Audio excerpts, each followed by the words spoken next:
So ayun po mga kababayan, welcome back ulit sa ating munting channel, ang Alex Librada Vlogs. At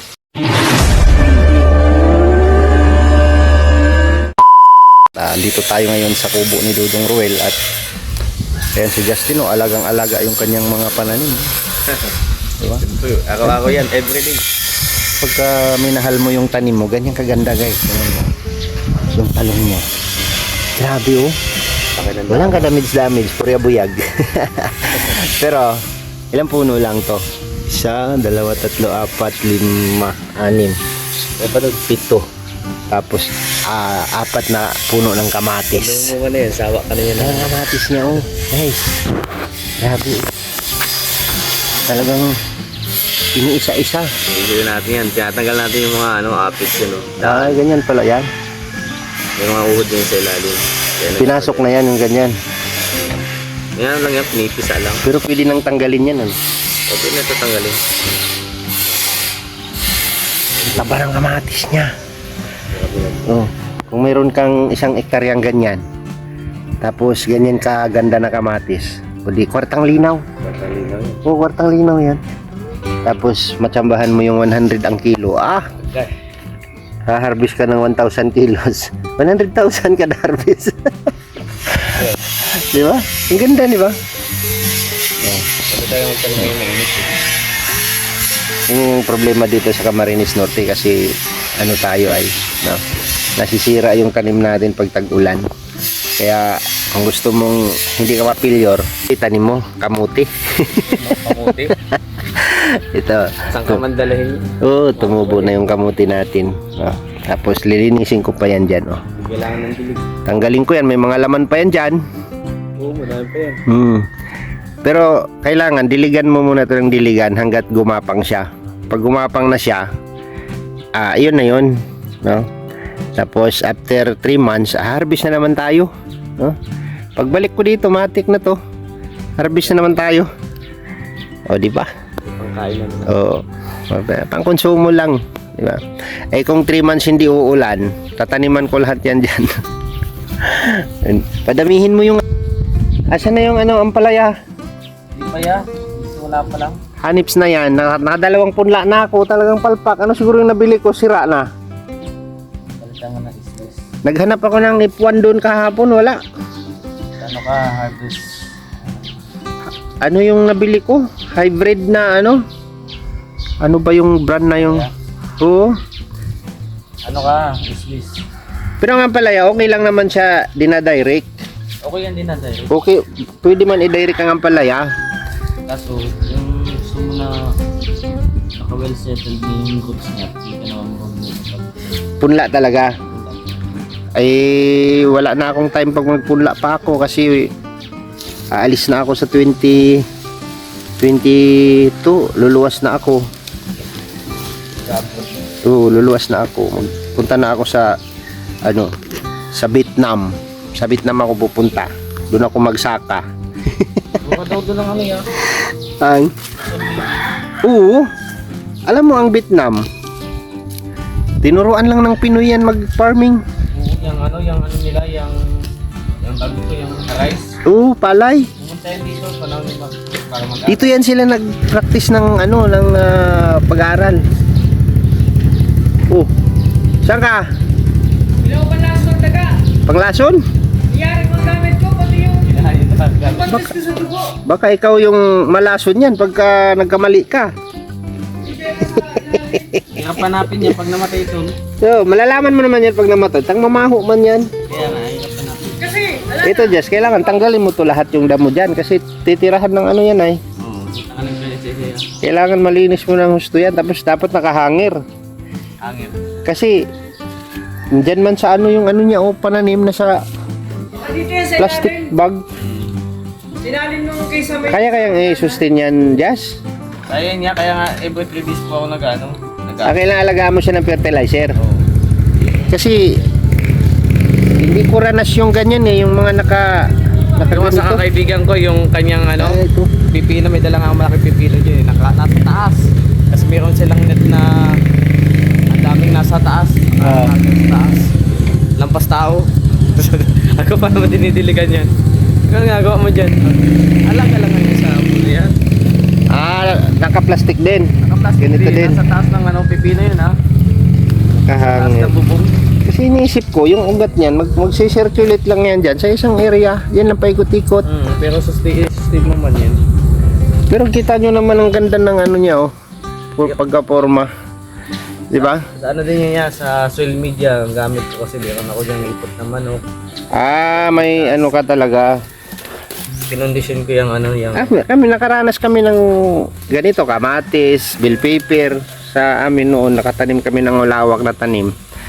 Pero sa lupa, hindi ganito. Naranasan naming nakapagtanim ng kalahating ektaryang bell pepper. Tapos ang kilo, 12 lang. Lugi talaga. Grabe. Wala talagang ano. So ito guys, yung ganitong farming, ito mawala. Kasi kapag mayroon kang knowledge nito, ay buhay ka sa ganito. Ang importante lang dito guys, mayroon kang sariling area o lupa.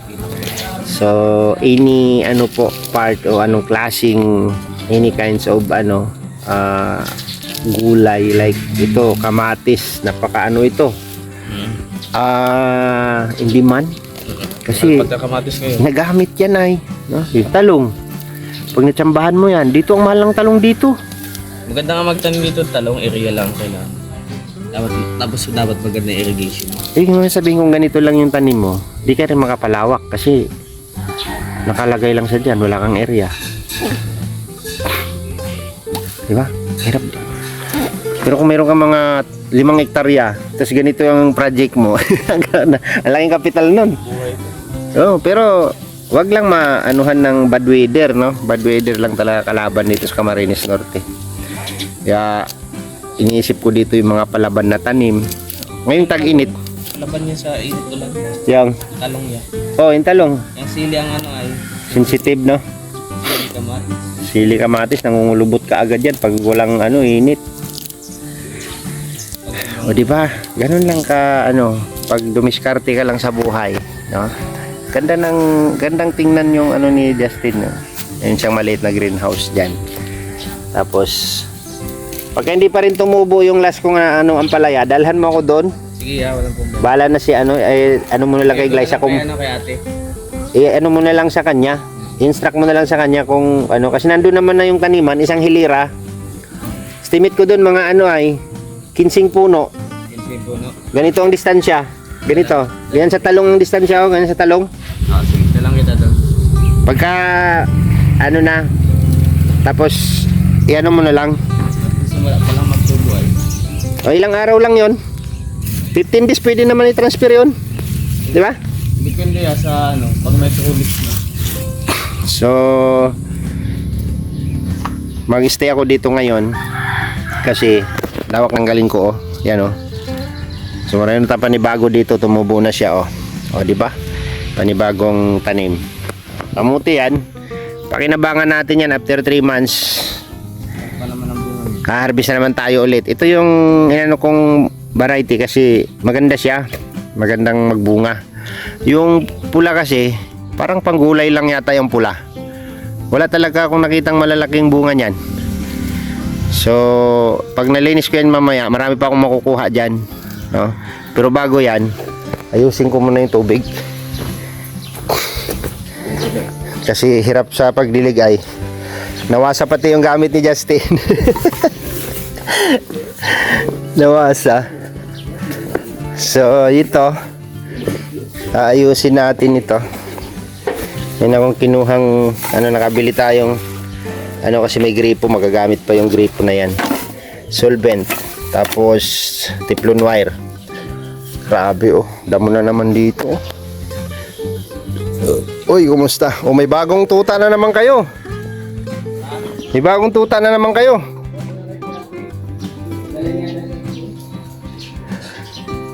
Naku, paglaruan yung strawberry ko dito. Makulit yan pagka ano.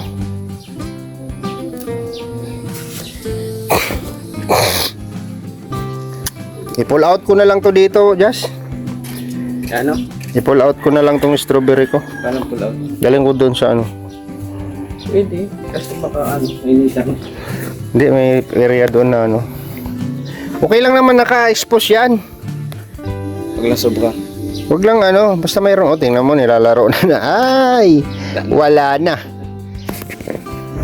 Oy, hindi laruan yan. Papi, hindi laruan yan.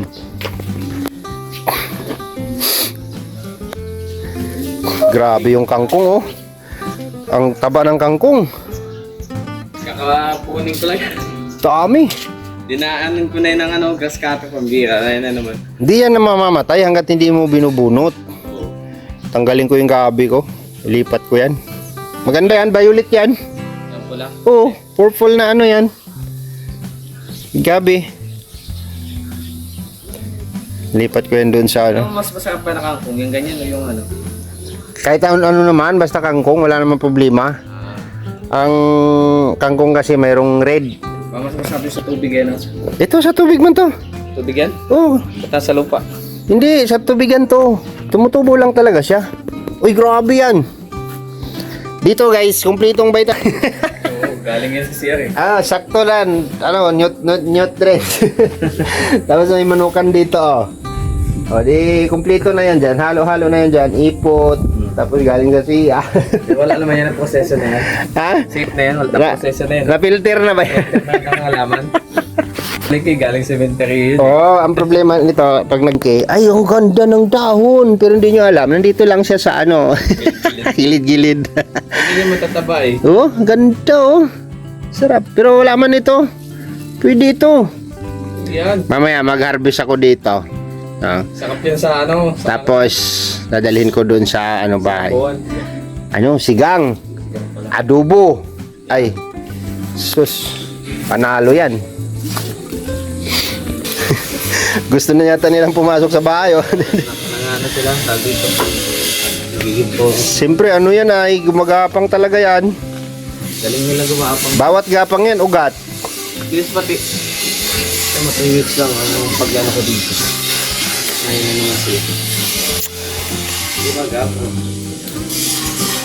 Sayang yung kama ni Victor, oh. Galing. Kama ni Victor. Galing pa yan. Oo. Ito nga sana oh. Sayang din to. Yan, yung sopa na yan. Pero wala na yan. Pwede pang ano yan, gawing ano, tambayan.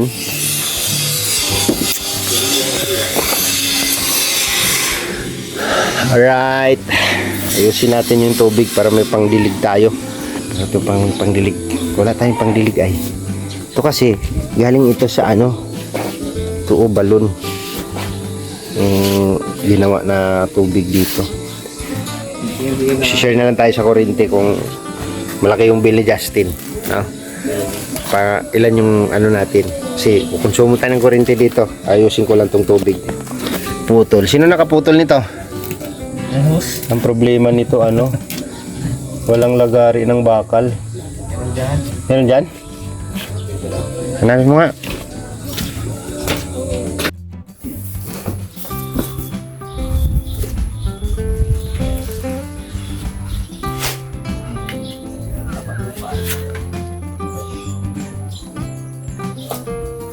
Kasi yung nakataniman dito ano? Ha? Diba? Pinupa.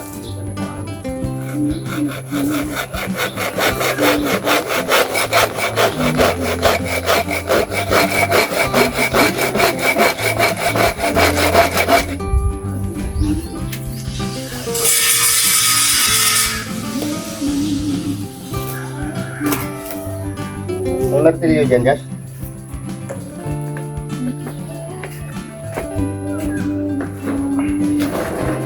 Okay na. Ha? Huwag na.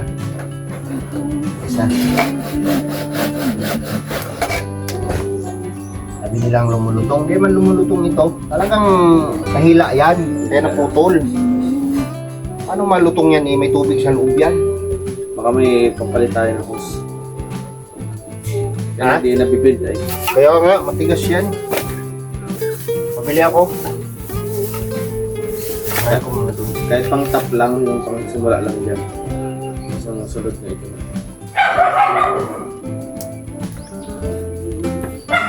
Hanggang dyan na yung ginagawa. damit niya?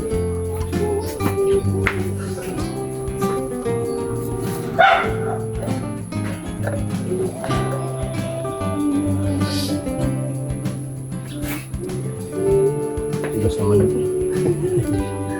Anong klase? Dito makapunas. Pampunas ba?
So, ayan po mga babayan, grabing init. So, mag-alas 4 na po ng hapon, medyo malamig na po siya. Kaya, balik na ulit tayo. Kunti na lang yung natira, oh. Kapiraso na lang. No? Ganun po kapag nagtrabaho tayo. No? Kailangan iwas-iwasan natin yung init kasi pulang-pula na yung mukha ko, guys. Pero okay lang siya kasi laban naman. No? No? Ang dami pa nating kamuti na nakuha. Ayan, ang lalaki pa, oh. Ayan. Ito, may isang tumpok pa dito, oh. Nangasugatan na ng pala. No? Tapos dito, bubungkalin ko siya para makuha ko yung mga kamuti. So, yung tatlong hilera natin, okay na siya, oh. Tatlong hilerang kamuti. Ayan, oh, nakakakuha pa ako, oh. Yan, grabe. Init. Kahit alas 4 na ng hapon, mainit pa rin. Oh, tigigitnaan ko pa isa yan. Yan. Tapos dito isang hilira ulit papunta doon. Tapos banda doon sa taas. O, di ba? Medyo maganda siyang tingnan. Yan, oh, yung kamuting kahoy ko dito, oh. Daming damo. Hindi makapenetrit kasi mainit. Oh. Yan, oh, may mga kamuting kahoy yan dyan na nakatanim. Ito, patani, oh. Nahuhulog na lang ang bunga, walang nagugulay. Isang punong patani.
So ayun po mga kababayan, uwi na tayo. Hapon na. So maghapon tayo dito guys. O diba? Ganda na ng bakura ng kubo ni Dudong. Napakaganda na. Right, ganito na lang yung vlogs. Thank you po sa inyong panonood. Kung na-enjoy nyo po yung ginagawa ko, yung video na to, huwag nyo pong kalimutang mag-like at mag-share. Thank you so much. God bless at ingat po tayong lahat mga kababayan. Salamat po sa inyong patuloy na suporta. Bye bye po. Bye bye.